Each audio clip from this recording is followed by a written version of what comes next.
प्रिय मित्रों, आज हम एक ऐसी बात पर चर्चा करेंगे जिसे सुनकर हमें अपनी जिंदगी की सच्चाई का एहसास होता है।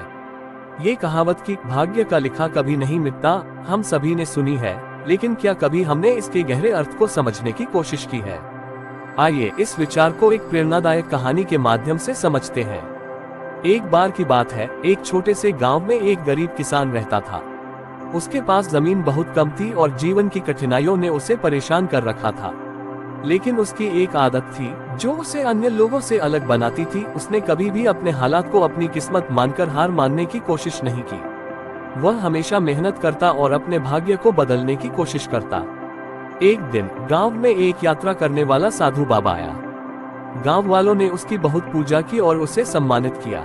किसान ने भी साधु बाबा के पास जाकर अपनी समस्या बताई और सलाह मांगी। साधु बाबा ने मुस्कुराते हुए किसान से कहा, तुम्हारी समस्याओं का समाधान तुम्हारे भीतर है। अपनी मेहनत और लगन से तुम अपने भाग्य को बदल सकते हो। किसान ने साधु बाबा की बातों को ध्यान से सुना और मेहनत करने का संकल्प किया। उसने अपने खेत में अधिक मेहनत की, नई तकनीकों का प्रयोग किया और धीरे धीरे उसके खेत की फसल में सुधार होने लगा। उसकी मेहनत ने उसे बेहतर फसल दिलाई और उसने अपनी गरीबी को मात दी।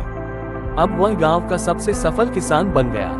समय के साथ किसान की खुशहाली और समृद्धि ने ये साबित कर दिया कि भाग्य का लिखा कभी नहीं मिटता, लेकिन मेहनत और दृढ़ संकल्प से हम अपनी किस्मत को बदल सकते हैं।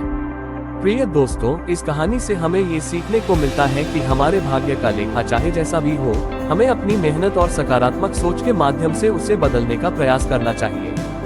जीवन में कभी हार मानने की जगह नहीं होती। भाग्य का लिखा कभी नहीं मिटता, लेकिन हम अपनी मेहनत और संघर्ष से उसे अपनी इच्छाओं के अनुसार ढाल सकते हैं। इसलिए जब भी आपको लगे कि परिस्थितियां आपके खिलाफ हैं, याद रखिए कि आपकी मेहनत और लगन ही आपको सफलता की ऊंचाइयों तक पहुंचा सकती है।